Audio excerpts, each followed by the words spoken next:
Hey, Southside family. Welcome to our podcast. This is Southside, where we get to know more about the families here at Southside. Let's get into it.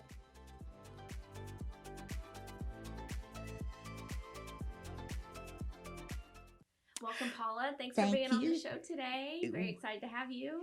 Well, I'm excited to have an opportunity to tell some people about prison ministry. Yeah. Well, before we get into prison ministry, which is the theme of the show today, okay. But we want to know who Paula is.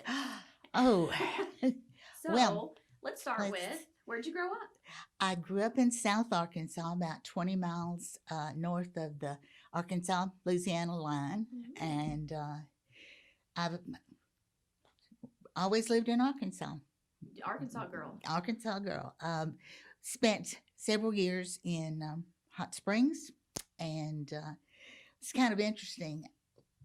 After my husband Bob died, I still had my mom and dad, and they were getting older, and so I thought, well, let's stay here and take care of mom and dad. Well, they both passed away, and Jessie, who is she's actually my stepdaughter, but yeah, I love her like, yes, I do. She said, have you ever thought about moving to Northwest Arkansas? And it was like, oh, no. I never thought about it, but I got myself really busy, and here I am, and I like it up here a lot. My father's family is from, they live in Arkadelphia. Mm-hmm. They're from Fort Smith, but that's where they settled. But so I know a little bit about South Arkansas. Mm-hmm. I travel there every Christmas time and stuff. So, well, I like it up here. This is Northwest Arkansas has a lot more things going. It's a lot more economically sound than it is in Southwest Arkansas right now. So anyway, I taught. So how old were you once you moved here? Oh, well, let's see. Should we give away the ages? Oh, no. It doesn't, at this point, it doesn't even matter. I moved up here in 2014. Okay. And so if I'm 71 now, been up here like 7 years. And the whole other time you were in either Waldo, Magnolia, which are really close together, wow, or Hot Springs. Your whole life? Yeah. Wow. I didn't realize it, when it's 7 years? Mm-hmm. So that's a nice long time down there. Well, you get a job, and you get family, and you get things going, and before you know get it, your roots in. Well, before you know it, you get old. Yeah. That's what what really happens. But I taught school for about 100 years, and enjoyed it a lot. And about the time that I'm thinking, oh, these children are getting on my nerves, I had an opportunity to move into the administration end of things, and I liked that, and I finished out my career as somebody that got to tell big people what to do as opposed to little people. What grade did you teach? Oh, I taught kindergarten, I taught first grade, I taught, had a math lab for kids who needed extra work, and that was second grade through sixth grade. I did gifted and talented for a number of years. Then I moved into Title I, and so I was responsible for everything that we had in our school district that was paid for with federal money. Oh, wow. Yeah. I went from being an ordinary person to the most popular person in the school district because I had money. Yeah, you're the spender. So what's your education? Where'd you go to school? I did my undergraduate work. Well, it was Southern State at that time. It's now University of Southern Arkansas. And I did my graduate work in Huntsville, Texas at Sam Houston State University. Oh, wow. So you have a master's in early childhood education, or how does... Yes. They changed the names around a little bit. But kind of a neat thing. When Arkansas first wanted to have public school kindergarten, the State Department said, we will not do this because you don't have anybody that's trained. Oh, We don't okay. even have a certification for that. So what they did, they established 10 kindergarten sites, and they were all in a college town. And so the college provided the classes, and then the people who were taking those classes spent a big part of their time over in the kindergarten working with the children. And I was in the first class that graduated with that certification. That's really neat. It was. That's Yeah. really neat. So you were like the first one of the first kindergarten teachers. Well, For that program. Mm-hmm. Mm-hmm. Yeah. Awesome. That's really cool. But I enjoyed it a lot, and so I've been really very fortunate in everything that I've done. So you taught for a long time, got tired of kids. Understand that one. And then moved into administration, and then retired from there. Mm-hmm. Yeah. And how long have you been retired? Oh, I retired in 2001. Okay, so a nice long time. Yeah, I had had a new husband, and we were having so much fun. I really needed to work 7 more years. Okay. And we were having so much fun and giggling and laughing. I could not stand to go off and leave that man and go to work. So I took early retirement and had no idea that at that point he was only going to live 7 more years. So that was a good decision. It was. You got all the time in you could. It was an excellent decision. Got to spend that time with him, and things. God works things out if you let him. He really does. Bob was his name. Mm-hmm. And I guess, was he from South Arkansas too? How He did you guys was. meet? He was actually from California. We met because my best friend, okay, let me get this right. She was my best friend, and then she moved into another part of the school district, and I became her boss. Now, she didn't pay any attention to what I said when she was my friend. She didn't pay much attention to me when I was her boss, but she's still my good friend. She was dating Bob's son, and so I met him through them. And he had been, his wife had passed away a couple of years before that, and we just clicked. He made me laugh. That was the big thing. That's a good one. And so did you guys, once you guys married, did you guys travel? We went everywhere. We kept certain things packed, and you never unpacked that. You just, it was things like, I'd like to go see Mount Rushmore. And we just put the stuff in the van so were you and both go. Retired? Yes. Awesome. Yeah. And we got to go a lot of places. And we also had an online book sale thing. Oh, okay. He sold rare and vintage books online, and that was exactly what I loved. So you had common interests. Yes, yes, we did. Sounds perfect. So, any children of your own? No, just some stepchildren. Just stepchildren and extended family and things like that. If I had done something else, I'm sure I would have some children, but I could not spend from 8 to 3:30 with 26 5-year-olds and then go home to some of my own. People do it all the time now, though. I know, and I don't know how they do it. Yeah, at that point, all I wanted was go home and get the cat and sit here just pet. So you had pets. Pets were your babies. Yes. And cats or dogs or cats? Always cats. Cats. Mm-hmm. What was your longest living pet? Oh, I guess Sam was. He was one of those that just showed up at the door one day, and we had him for a long time. Although, actually, I think maybe the one I have right now,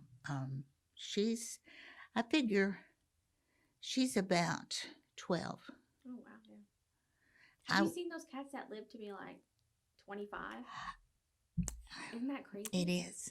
That would be awesome, though. Yeah. That's a long time. It is a long That's a long time. time for But, any cat, any animal, really. but she's pretty spoiled. I would have more than one. But Do you have nieces and nephews? You have siblings? no. Are you an only child? Mm-hmm. Oh my. Yes. Oh. So.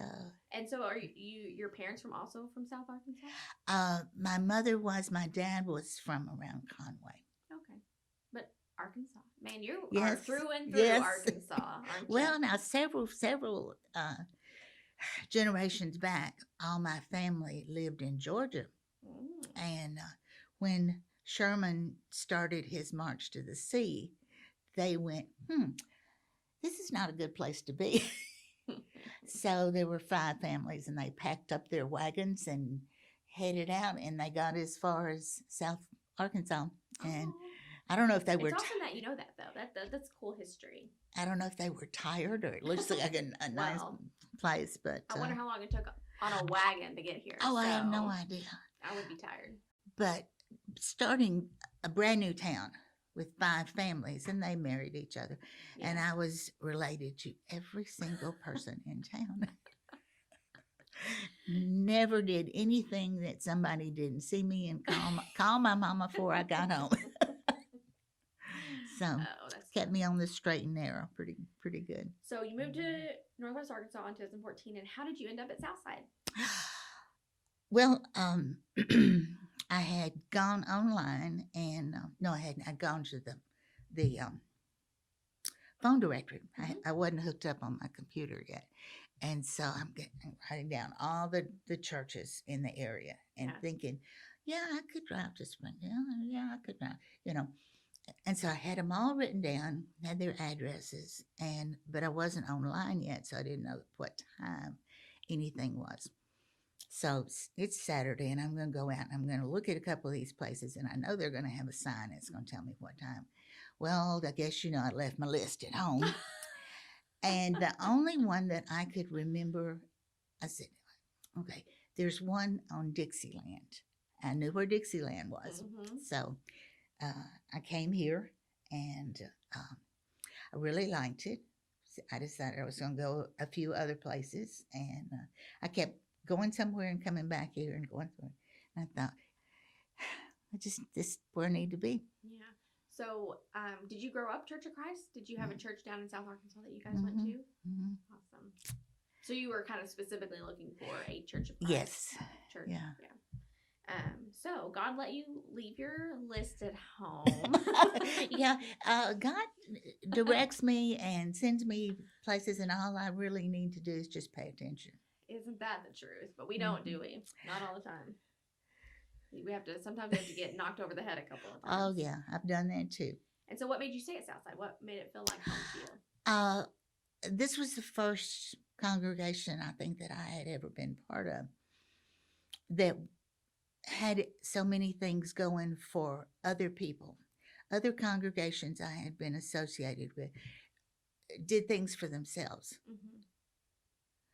And that's not really what we're supposed to be doing. We're supposed to be reaching out to community. And I was so impressed that there were so many things going on. You had a pantry, and you had a lunch program, and you had prison ministry. Yeah. It was just, I felt really comfortable here. Awesome. Was there certain people that you kind of just connected to when you first got here that were kind of like your group? Or? I'm not sure how I sort of ended up with some of the other ladies that are about my age who are also widows, and they all were sitting in the same spot. So I moved over there to sit with them, and so they're still my friends. Do you attend the widows and widowers lunch? No. It makes me sad. Yeah, I can understand. So. That. Well, we do have a good group of ladies here. We do. And how did you first start getting involved at Southside? I think I started with card writers first because I like to write, and somebody said, we ought to come, we do this on Wednesday. So I came and joined them, and then in May of 2015, they made the announcement from the pulpit, and they said, we're looking for some people to do prison ministry, and if you're interested, they're having a meeting in room whatever right after service.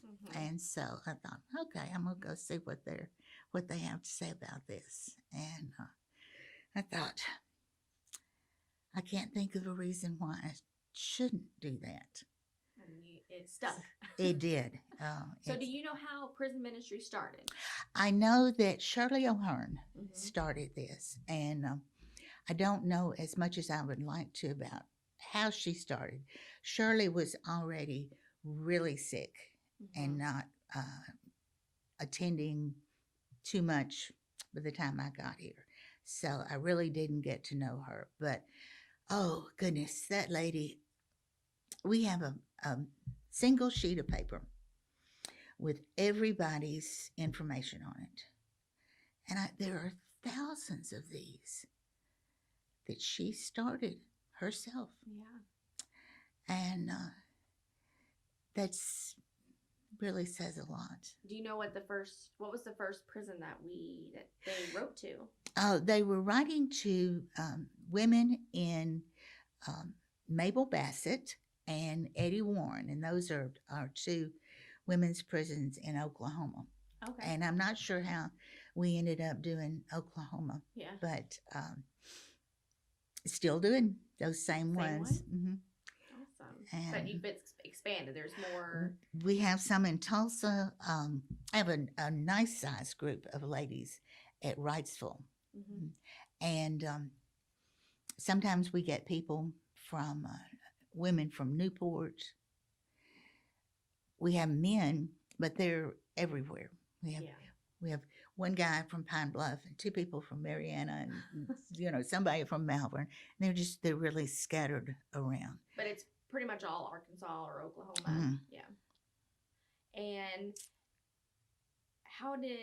what did you start doing when you first started volunteering? Everything. You were doing it all? Got your hands in everything? Yeah. I said, this is our stuff and this is what we do. And it's like, oh my goodness, it's a lot of things to remember. But this would be a good time to show you, I think. This is what we call a lesson. And this program is called New Life Behavior Ministries. Okay. There are 48 of these. That are that thick? Yes. So we use a lot of paper. But everything goes out in the mail. And this is something that a lot of people don't know. They say, oh, I don't want to go visit a prison. Well, we don't go visit a prison. It's all through the mail. I wouldn't want to go to jail, It's all through the mail. And once a month, they get one of these. There's answer sheets in here.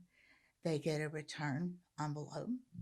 They put their answer sheets in that and send it back. And so it's a Bible study. Yes. And there's questions. And are there references to the Bible? Do they have that they would go look at?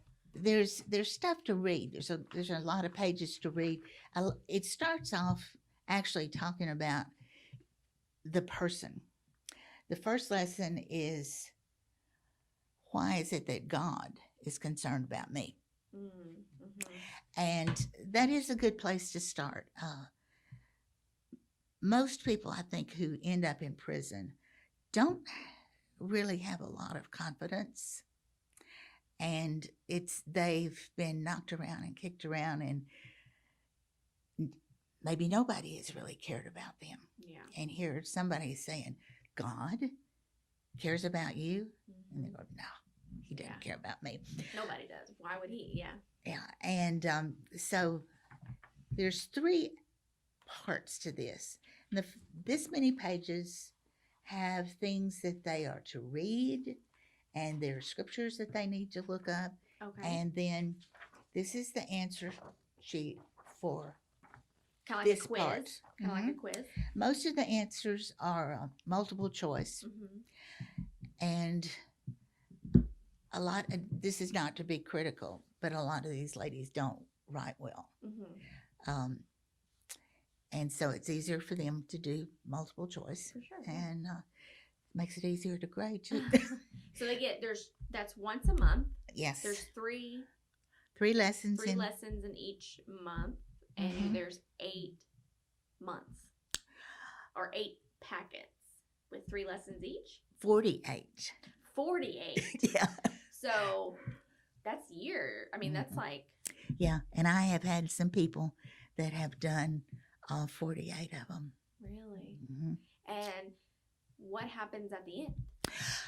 Well, we have, we also use, this is Life Begins Here. And I love this little series. This is one that Jack Hammond wrote and put together. And he used this when he went out and did Bible studies with people.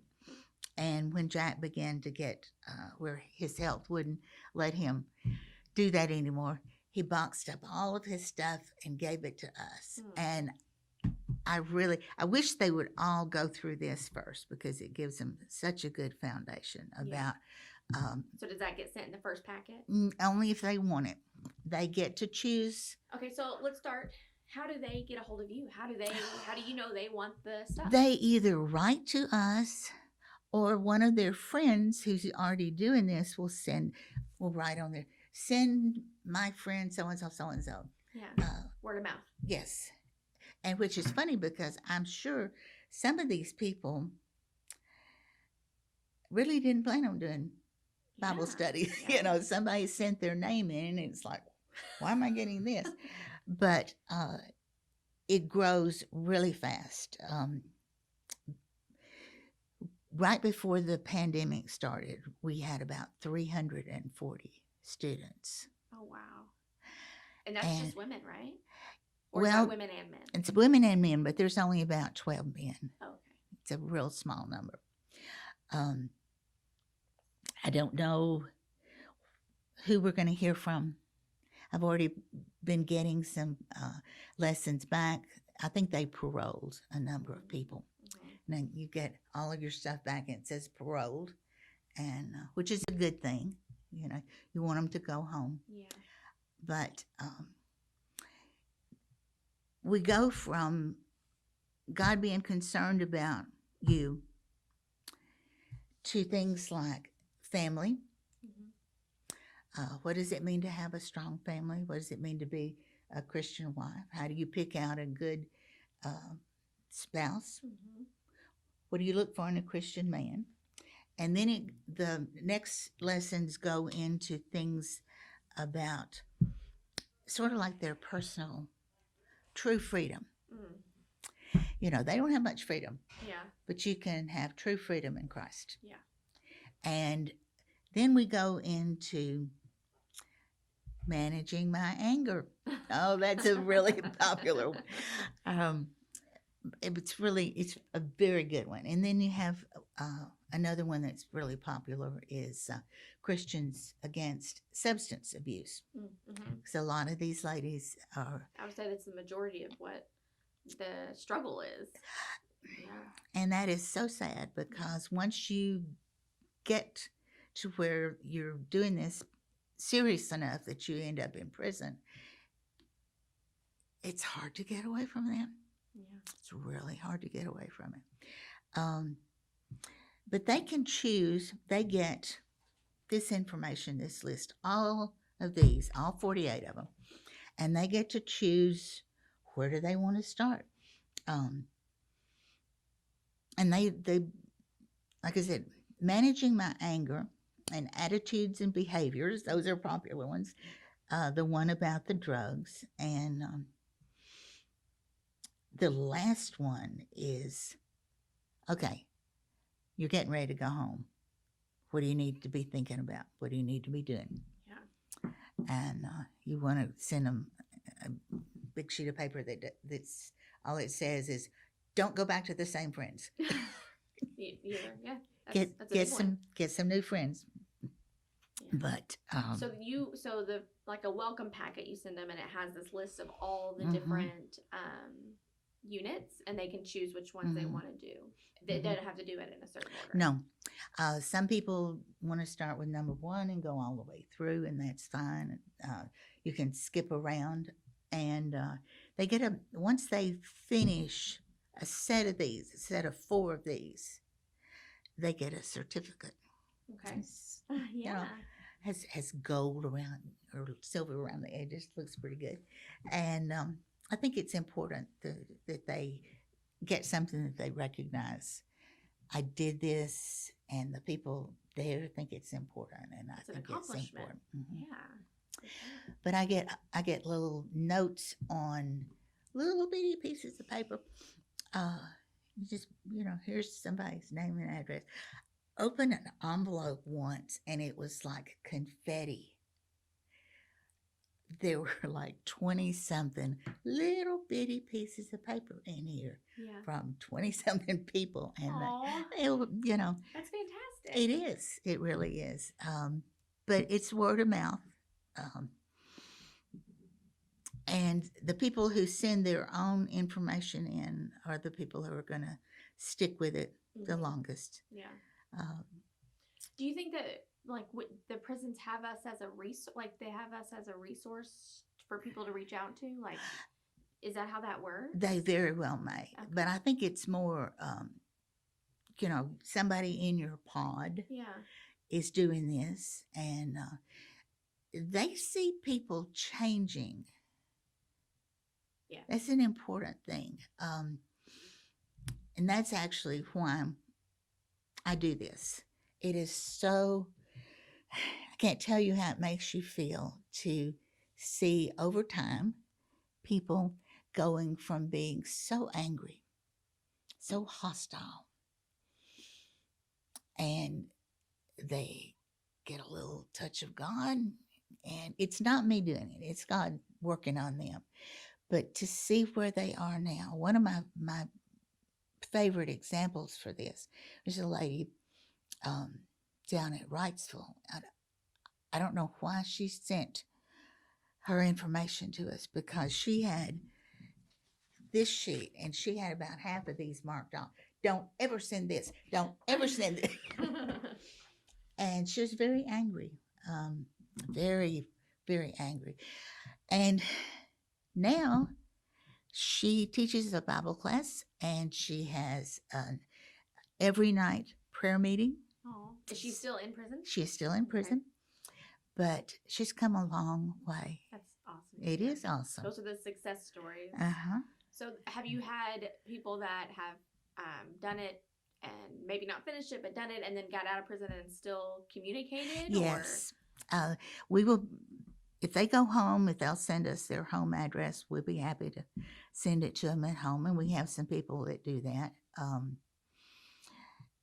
Most of them, by the time they get home, they have children and they got to get a job. Responsibilities again. Yes. Mm-hmm. And there's not as much time. You got time when you're in prison. But if they want to do it at home, we'd be happy to do it at home with them. Awesome. Have you met any of them in person ever? No. Have they ever been up here for any reason? No. No. I get pictures of them sometimes. I get pictures of their children. Oh. The thing that I wish everybody understood, these are not bad people. Right. These are ladies who have made poor choices. I don't know about you. I've made some really poor choices. Absolutely. And I'm very fortunate that the things I made poor choices about didn't send me to prison, Yeah. But yeah, they really are good people. Bad people are not interested in this. Mm-hmm. You're never going to have somebody who's really bad to the core send you a request to do a Bible study. But the things that these ladies have to fight against, most of them are not well educated. I get requests from people with 8th grade, 9th grade education. Mm-hmm. It's not their fault, but that's where they are. And of course, if you're in prison, you have the opportunity to take classes and get your GED. Mm-hmm. They also have opportunities for you to go ahead and get some college hours. Mm-hmm. That's a good thing. Yeah. But they don't have a lot of education. It's just so awful, the number of people who've been abused. Abused Trauma. Yeah. as children, abused as adults, or both.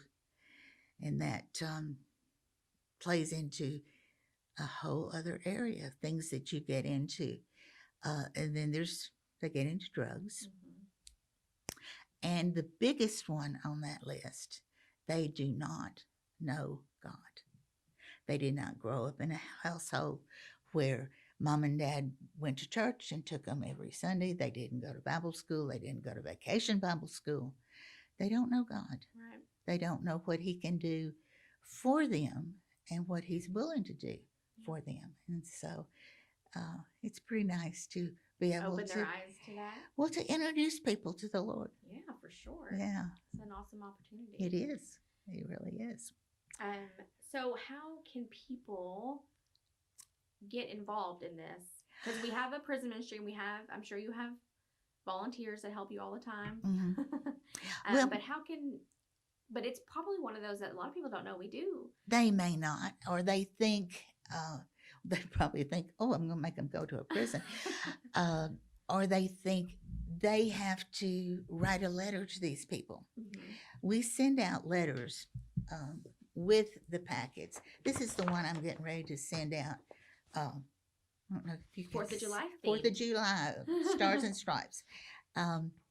And this one is talking about we celebrate the 4th of July because that's the freedom of our country. But there's an even more important freedom. You get freedom in Christ. So, and I like colored paper. I think about prison as being gray. Mm-hmm. Everything in bland there. And so I like fantastic color stuff. But there's a lot of things that people can do. All of this stuff has to be run off. And that takes time. Mm-hmm. I have all these envelopes. When we have stamps that have the most of the address. So I've got envelopes that need to be stamped. I have packets of material that need to be put together.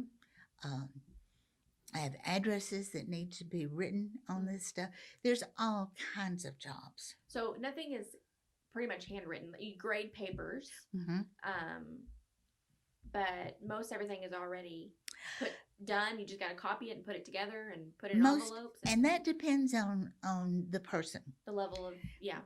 Mm-hmm. I taught school for 100 years. And so I got used to writing on people's papers. It doesn't do someone any good just to mark something wrong. Okay. Some little notes. And that's what they thought was the right answer. They wouldn't have put it down. Mm-hmm. So they need to know, why is that wrong? So I'm writing out here in the margin. Yeah. And a lot of people don't do that. That's fine. Yeah. If you want to, you can write as much or as little as you want to. And they write to me. They write. I get a lot of letters from people. But the biggest part of it, yes, it's already here.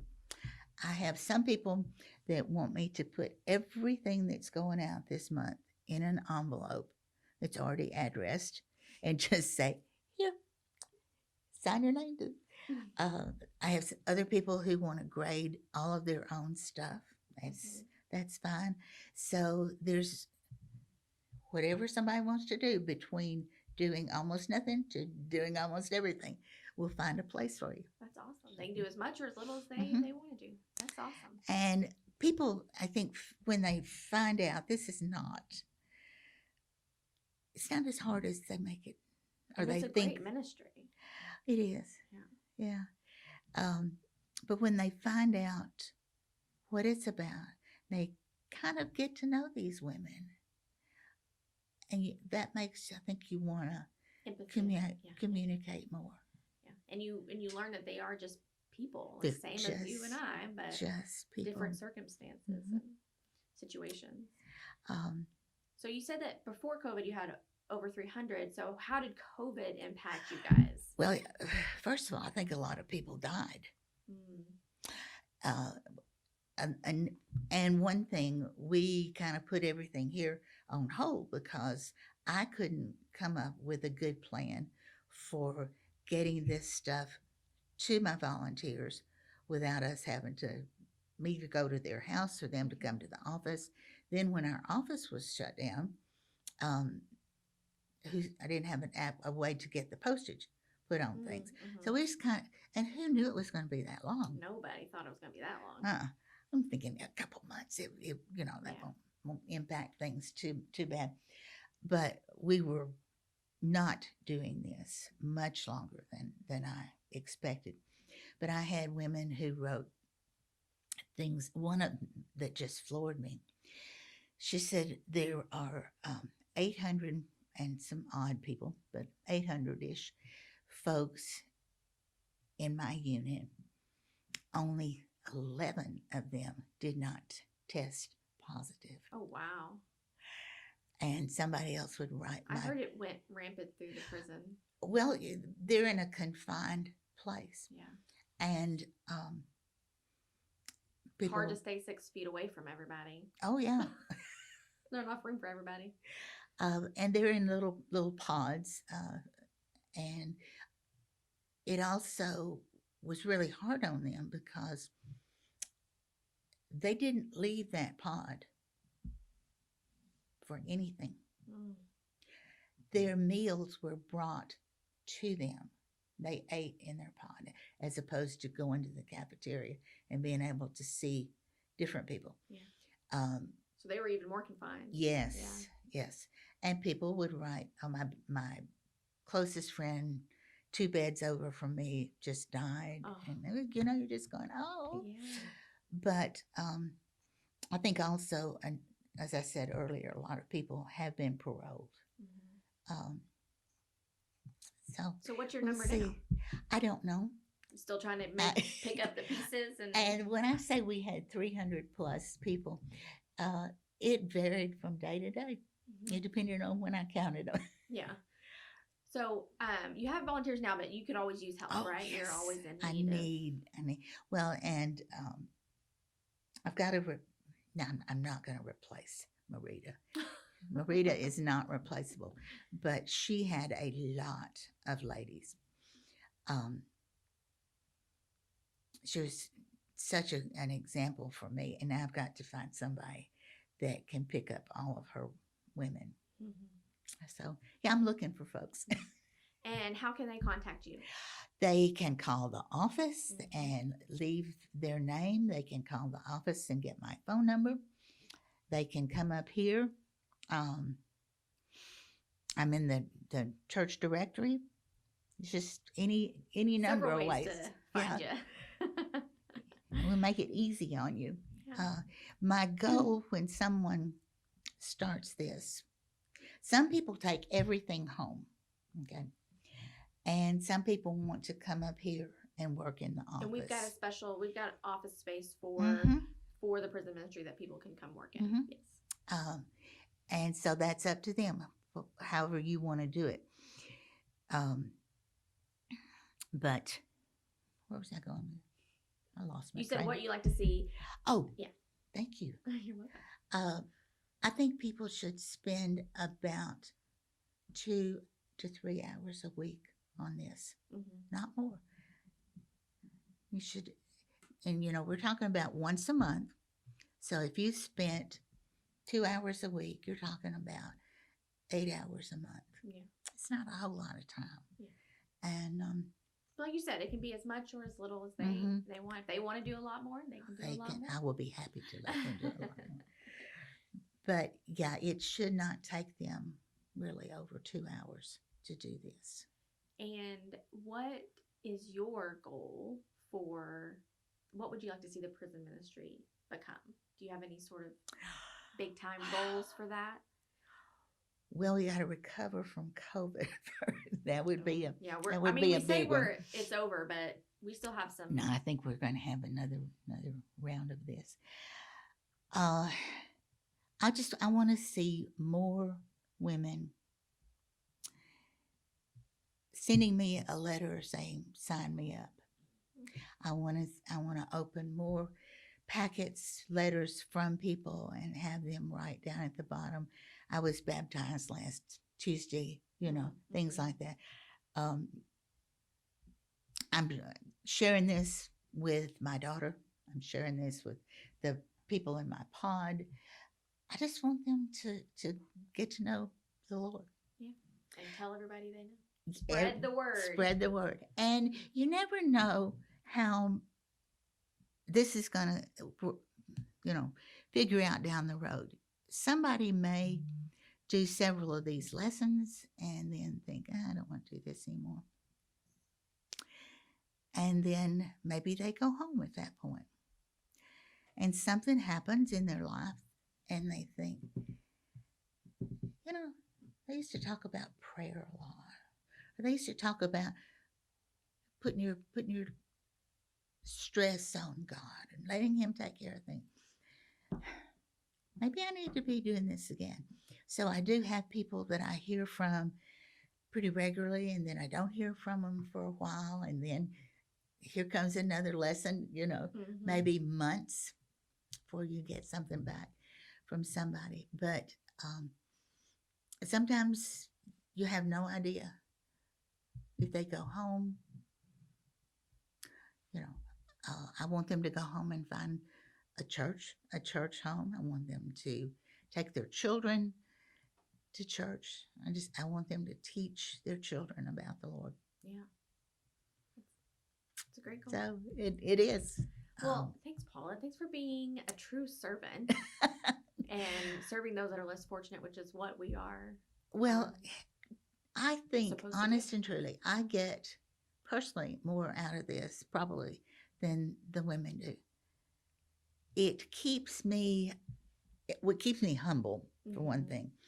And, we talk about gratitude being the foundation for so much of what we do. Oh, it makes me so grateful for what I have and where I am in my life. And I have to constantly be going, oh, wait, where's that scripture? Okay, I got to go look that. Oh, I can, it keeps me studying and learning. Yeah, you're constantly studying as well. Mm-hmm. Yeah. So it does a lot for me. Awesome. Well, any last thoughts that you'd like to share with us? Oh, come join us. You'll be so happy. Filled to the brim. Yeah, you really will. There's just so many things that somebody can do. And I've not only lost Marita, but I've lost my lady who used to address envelopes. Mm-hmm. Her vision has gotten really bad and she can't see anymore. So I need somebody that can address envelopes. Somebody that can see, yeah. who can write. Yes. That's most of us. I wonder if I had anything else I was going to tell you. I made some little notes here that I haven't looked at. No, we talked about that. Don't have that. Nope. Well, that's it's it. a great ministry, Paula. Thank you. And thanks again for being on the show. And I hope you hear from a lot of people. Oh, I do too. Thank you for having me, and I appreciate you thinking that prison ministry is something that a lot of people need to know about. Oh, it deserves the attention for sure. It is. Thank you. Thanks for listening. We'll see you next time. You can find more episodes by visiting our website, our YouTube page, and our app.